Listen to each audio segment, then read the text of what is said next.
సింహాచలం ఘటనపై అధికారుల విచారణ కొనసాగుతోంది.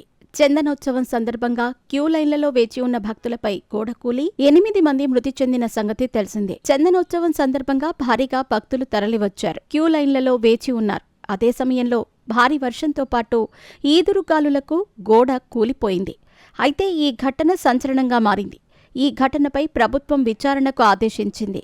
72 గంటల్లోగా నివేదిక ఇవ్వాలని స్పష్టం చేసింది. అయితే విచారణలో సంచలన అంశాలు వెలుగులోకి వస్తున్నాయి.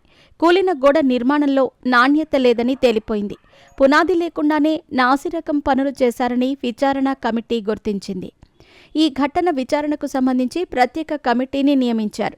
ఆ కమిటీ బృందం ఈరోజు దర్యాప్తు ప్రారంభించింది. సంబంధిత పనులు చేపడుతున్న కాంట్రాక్టర్ లక్ష్మణరావును విచారించింది. ఆయన సంచలన విషయాలు బయటపెట్టారు. తనపై దేవాదాయ శాఖ అధికారులు ఒత్తిడి చేసినట్టు చెప్పుకొచ్చారు. చందనోత్సవానికి సమయం తక్కువ ఉంది, తాను గోడ కట్టనని తేల్చి చెప్పినట్టు చెప్పారు.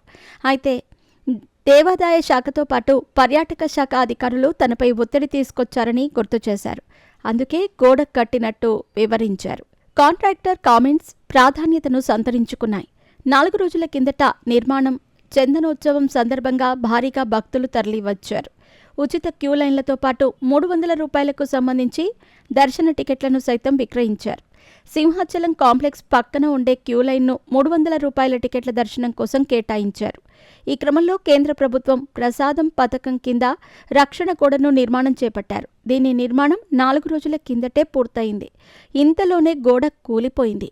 8 మంది ప్రాణాలను హరించింది. బలమైన పునాదులు లేకుండా కాంక్రీట్ ఇటుకలతో నిర్మించినట్లు తేలింది.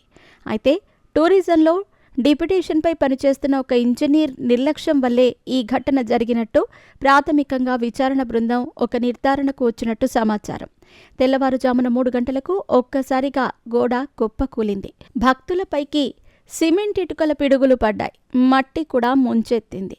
చిమ్మ చీకటి, ఆపై వర్షం. చీకట్లో ఏం జరుగుతుందో తెలుసుకునేలోగానే జరగాల్సిన నష్టం జరిగిపోయింది. 8 మంది ప్రాణాలు విడిచిపెట్టారు. అయితే దీనిపై మరింత లోతైన దర్యాప్తు చేపట్టే పనిలో ఉంది విచారణ కమిటీ.